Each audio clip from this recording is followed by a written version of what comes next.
السلام علیکم ورحمۃ اللہ وبرکاتہ۔ محترم ویورز، آپ دیکھ رہے ہیں اسلامی چینل سیکھی ترجمہ قرآن و تفسیر عثمان کے ساتھ۔ تو آئیے پہلے اچھی نیتیں کر لیتے ہیں، کیونکہ یہ فرمان مصطفیٰ صلی اللہ تعالیٰ علیہ وآلہ وسلم ہے کہ نیت المومنین خیر من عملہ، یعنی مسلمان کی نیت اس کے عمل سے بہتر ہے۔ الحمدللہ رب العالمین والصلاۃ والسلام علی سید المرسلین، اما بعد، فاعوذ باللہ من الشیطان الرجیم، بسم اللہ الرحمن الرحیم۔ رب اشرح لی صدری ویسر لی امری واحلل عقدۃ من لسانی یفقہوا قولی، رب زدنی علما، اللہم افتح علینا حکمتک وانشر علینا رحمتک یا ذا الجلال والاکرام۔ تو آئیے ہم اپنے سورۃ البقرہ کی 65 آیت پڑھنے سے دوبارہ سٹارٹ کرتے ہیں۔ وَلَقَدْ عَلِمْتُمُ الَّذِينَ اهْتَدَوْا مِنْكُمْ فِي السَّبْتِ فَقُلْنَا لَهُمْ كُونُوا قِرَادَةً خَاسِئِينَ۔ ترجمہ کنز ایمان۔ اور بے شک ضرور تمہیں معلوم ہے تم میں کہ وہ جنہوں نے ہفتے میں سرکشی کی تو ہم نے ان سے فرمایا کہ ہو جاؤ بندر ددکارے ہوئے۔ ترجمہ کنز العرفان۔ اور یقیناً تمہیں معلوم ہے وہ لوگ جنہوں نے تم میں سے ہفتے کے دن میں سرکشی کی تو ہم نے ان سے کہا کہ بن جاؤ بندر ددکارے ہوئے۔ الذین اہتدوا، جنہوں نے سرکشی کی، شہر عیلہ میں بنی اسرائیل آباد تھے، انہیں حکم تھا کہ ہفتے کا دن عبادت ہی کے لیے خاص کر دیں اور اس روز شکار نہ کریں اور دنیاوی مشاغل ترک کر دیں۔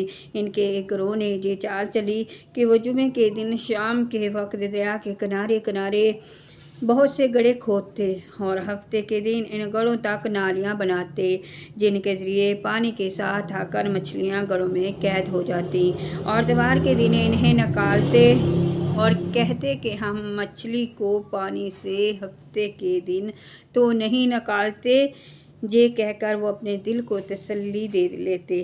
40 یا 70 سال تک ان کا یہی عمل رہا، اور جب حضرت داؤد علیہ السلام کی نبوت کا زمانہ آیا تو آپ علیہ السلام نے انہیں اس سے منع فرمایا کہ قید کرنا بھی شکار ہی ہوتا ہے، یعنی مچھلیوں کو قید کرنا بھی شکار ہی ہوتا ہے جو تم ہفتے کو کر رہے ہو۔ جب وہ باز نہ آئے تو آپ علیہ السلام نے ان پر لعنت فرمائی اور اللہ تعالیٰ نے انہیں بندروں کی شکل میں مسخ کر دیا۔ بعض مفسرین نے فرمایا کہ نوجوان بندروں کی شکل میں اور بوڑھے خنزیروں کی شکل میں مسخ ہو گئے، اور ان کی عقل اور حواس تو باقی رہے مگر قوت گویائی یعنی بولنے کی صلاحیت زائل ہو گئی، اور زبانوں سے بدنوں سے پورے جسم سے اور بدبو نکلنے لگی۔ وہ اپنے اس حال پر روتے رہے جہاں تک کہ 3 دن میں سب ہلاک ہو گئے، ان کی نسل باقی نہ رہی، اور یہ لوگ 70,000 کے قریب تھے۔ اس واقعے کی مزید تفصیل جو ہے سورۃ اعراف کی آیت نمبر 163 تا 166 میں آئے گی انشاءاللہ۔ ہلا کرنے کا حکم۔ یاد رہے کہ حکم شرعی کو باطل کرنے کے لیے ہلا کرنا حرام ہے، جیسا کہ جہاں مذکور ہوا، اور حکم شرعی کو کسی دوسرے شرعی طریقے سے حاصل کرنے کے لیے ہلا کرنا جائز ہے، جیسا کہ قرآن پاک میں حضرت ایوب علیہ السلام کا اس طرح کا عمل سورۃ صاد آیت 44 میں مذکور ہے۔ وَجَعَلْنَاهَا نَكَالًا لِمَا بَيْنَ يَدَيْهِ وَمَا خَلْفَهَا مَوْعِظَةً لِلْمُتَّقِينَ۔ تو ہم نے اس بستی کا یہ واقعہ اس کے آگے اور پیچھے والوں کے لیے عبرت کر دیا اور پرہیزگاروں کے لیے نصیحت۔ نکالن عبرت۔ اس سے معلوم ہوا کہ قرآن پاک میں عذاب کے واقعات ہماری عبرت اور نصیحت کے لیے بیان کیے گئے ہیں، لہٰذا قرآن پاک کے حقوق میں سے ہے کہ اس طرح کے واقعات اور آیات پڑھ کر اپنی اصلاح کی طرف توجہ کی جائے۔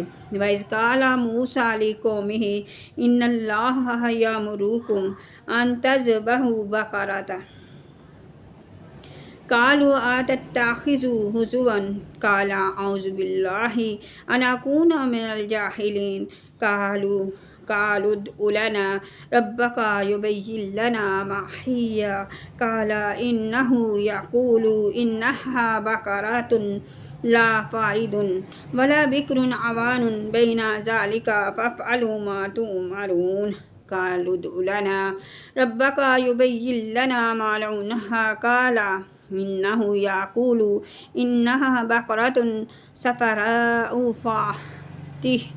فاقع لونها تسر الناظرين قالوا ادع لنا ربك يبين لنا ما هي إن البقرة تشابه علينا وإن شاء الله لمهتدون۔ اور جب موسیٰ نے اپنی قوم سے فرمایا کہ خدا تمہیں حکم دیتا ہے کہ ایک گائے ذبح کرو، بولے کہ آپ ہمیں مسخرہ بناتے ہیں یا مذاق فرماتے ہیں۔ ہمارے ساتھ فرمایا خدا کی پناہ کہ میں جہلوں سے ہوں۔ بولے اپنے رب سے دعا کیجئے کہ وہ ہمیں بتا دے کہ گائے کیسی۔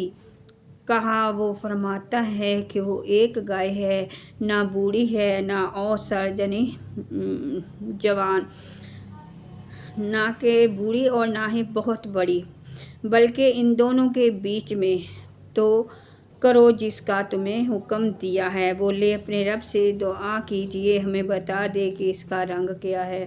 کہا وہ فرماتا ہے وہ ایک پیلی گائے ہے جس کی رنگت ڈٹھاتی دیکھنے والوں کو خوشی دیتی ہے۔ بولے اپنے رب سے دعا کیجئے کہ ہمارے لیے صاف بیان کرے کہ وہ گائے کیسی ہے۔ بے شک گایوں میں ہم کو شبہ پڑ گیا اور اللہ چاہے تو ہم راہ پا لیں گے۔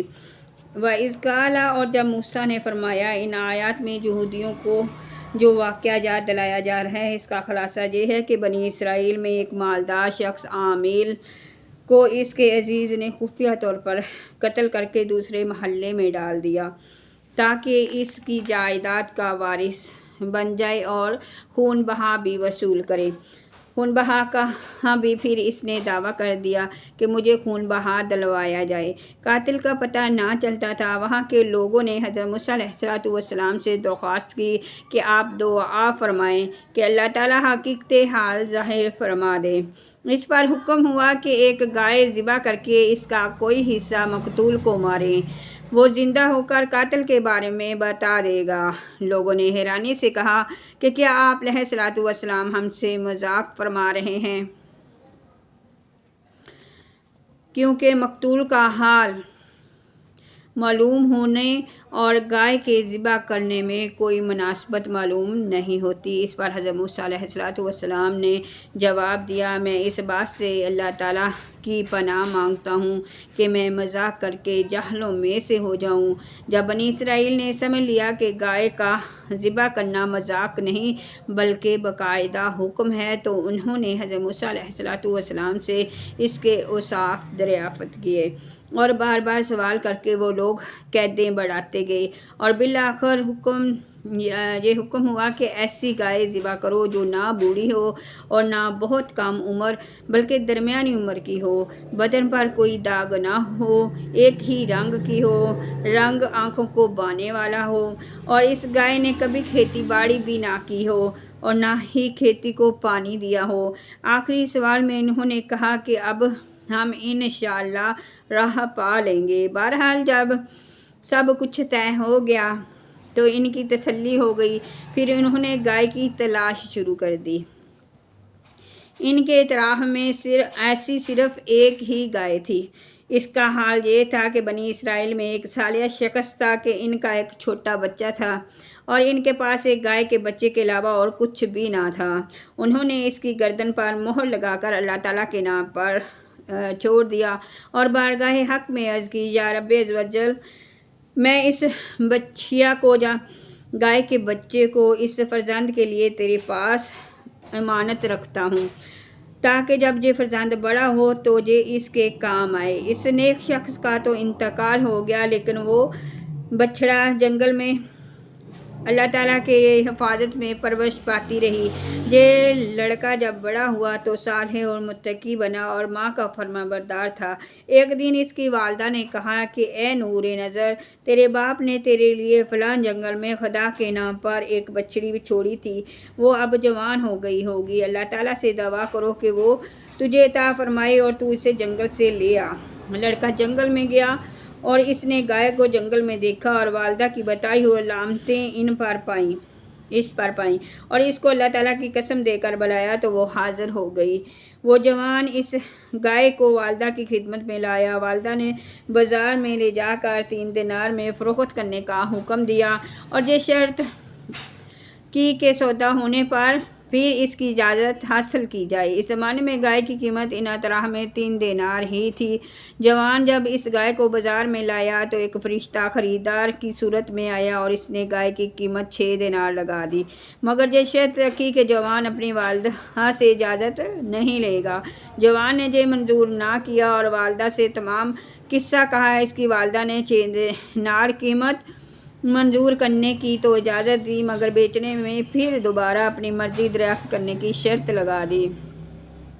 جوان پھر بازار میں آیا۔ اس مرتبہ فرشتے نے 12 دینار قیمت لگائی اور کہا کہ والدہ کی اجازت پر موقوف نہ رکھو۔ جوان نے نہ مانا اور والدہ کو طلاق دی۔ وہ صاحب فراست عورت سمجھ گئی کہ یہ خریدار نہیں، کوئی فرشتہ ہے جو آزمائش کے لیے آتا ہے۔ بیٹے سے کہا کہ اب کی مرتبہ اس خریدار سے یہ کہنا کہ آپ ہمیں اس گائے کے فروخت کرنے کا حکم دیتے ہیں یا نہیں۔ لڑکے نے یہی کہا تو فرشتے نے جواب دیا کہ ابھی اس کو روکے رکھو، جب بنی اسرائیل خریدنے آئیں تو اس کی قیمت یہ مقرر کرنا کہ اس کی کھال میں سونا بھر دیا جائے۔ جوان گائے کو گھر لایا اور جب بنی اسرائیل جستجو کرتے ہوئے اس کے مکان پر پہنچے تو یہی قیمت طے کی اور حضرت موسیٰ علیہ السلام کی ضمانت پر وہ گائے بنی اسرائیل کے سپرد کر دی۔ بنی اسرائیل کے اس واقعے سے کئی چیزیں معلوم ہوئیں۔ نبی کے فرمان پر بغیر ہچکچاہٹ عمل کرنا چاہیے اور عمل کرنے کی بجائے عقلی گھونسلے بنانا بے ادبوں کا کام ہے۔ نمبر 2، پیغمبر جھوٹ، دل لگی یا کسی کا مذاق اڑانا وغیرہ عیبوں سے پاک ہے۔ البتہ خوش طبعی ایک محمود صفت ہے، اچھی صفت ہے، یہ ان میں پائی جا سکتی ہے۔ شرعی احکامات سے متعلق بیجا باعث مشقت کا سبب ہے۔ حدیث شریف میں ہے کہ اگر بنی اسرائیل بحث نہ کرتے تو جو گائے ذبح کر دیتے وہی کافی ہو جاتی۔ انشاءاللہ کہنے کی بہت برکت ہے۔ حضور پر نور صلی اللہ تعالیٰ علیہ وآلہ وسلم نے فرمایا کہ اگر بنی اسرائیل انشاءاللہ لمہتدون نہ کہتے تو کبھی وہ گائے تک نہ پہنچتے، کبھی وہ گائے نہ پاتے۔ اور نمبر 5، یہ اپنے عیال کو اللہ تعالیٰ کے سپرد کرے، اللہ تعالیٰ اس کی عمدہ پرورش فرماتا ہے۔ اور نمبر 6، یہ اپنا مال اللہ تعالیٰ کے بھروسے پر اس کی امانت میں دے تو اللہ تعالیٰ اس میں برکت دیتا ہے۔ والدین کی فرما برداری اللہ تعالیٰ کو پسند ہے۔ ماں باپ کی خدمت اور طاعت کرنے والوں کو دونوں جہانوں میں ملتا ہے۔ قَالَ إِنَّهُ يَقُولُ إِنَّهَا بَقَرَةٌ لَا ذَلُولٌ تَثِيرُ الْأَرْضَ وَلَا تَسْقِي الْحَرْثَ مُسَلَّمَةٌ لَا شِيَّةَ فِيهَا قَالُوا الْآنَ جِئْتَ بِالْحَقِّ فَذَبَحُوهَا وَمَا كَادُوا يَفْعَلُونَ۔ کہا وہ فرماتا ہے کہ وہ ایک گائے ہے جس سے خدمت نہیں لی جاتی کہ زمین جوتے جا نہ کھیتی کو پانی دے، بے عیب ہے جس میں کوئی داغ نہیں۔ بولے اب آپ ٹھیک بات لائے ہو تو اسے ذبح کیا اور ذبح کرتے معلوم نہ ہوتے تھے۔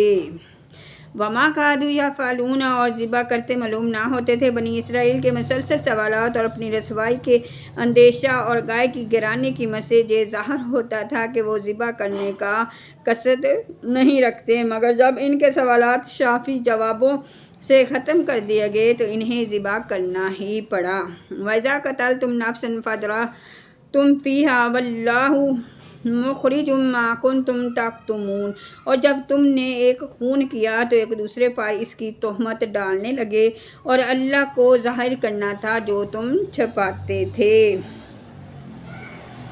وَإِذَا قَتَلْتُمْ، اور جب تم نے قتل کیا، جہاں اسی پہلے قتل کا بیان ہے جس کا اوپر واقعہ گزرا۔ فَقُلْنَا اضْرِبُوهُ بِبَعْضِهَا كَذَلِكَ يُحْيِي اللَّهُ الْمَوْتَىٰ وَيُرِيكُمْ آيَاتِهِ لَعَلَّكُمْ تَعْقِلُونَ۔ تو ہم نے فرمایا اس مقتول کو اس گائے کا ایک ٹکڑا مارو، اللہ جونی مردے جلائے گا اور تمہیں اپنی نشانیاں دکھاتا ہے کہ کہیں تمہیں عقل آئے جا تم سمجھ جاؤ۔ وَقُلْنَا تو ہم نے فرمایا بنی اسرائیل نے گائے ذبح کر کے اس کے کسی عضو کو مارا اور بحکم الہی وہ زندہ ہو گیا، اور اس کے حلق سے خون کا فوارہ جاری تھا۔ اس نے اپنے چچا زاد بھائی کے بارے میں بتایا کہ اس نے مجھے قتل کیا، اب اس کو بھی اقرار کرنا پڑا، اور حضرت موسیٰ علیہ السلام نے اس پر قصاص کا حکم فرمایا۔ اس آیت مبارکہ میں اللہ تعالیٰ نے مردے کو زندہ کرنے کے اس واقعے سے قیامت کے دن اٹھائے جانے پر دلیل قائم کی کہ تم سمجھ لو کہ جیسے اللہ تعالیٰ نے اس مردے کو زندہ کیا، اسی طرح وہ قیامت کے دن بھی مردوں کو زندہ فرمائے گا، کیونکہ وہ مردے زندہ کرنے پر قادر ہے، اور روز جزا مردوں کو زندہ کرنا اور حساب لینا حق بات ہے۔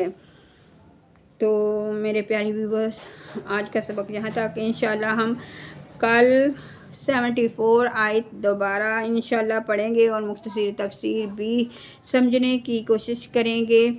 تو دعاؤں میں یاد رکھیے گا۔ اللہ ہم سب کا حافظ و ناصر ہو، اور مرنے کے بعد نبی کریم صلی اللہ علیہ وآلہ وسلم کا پڑوس نصیب ہو۔ السلام علیکم ورحمۃ اللہ وبرکاتہ۔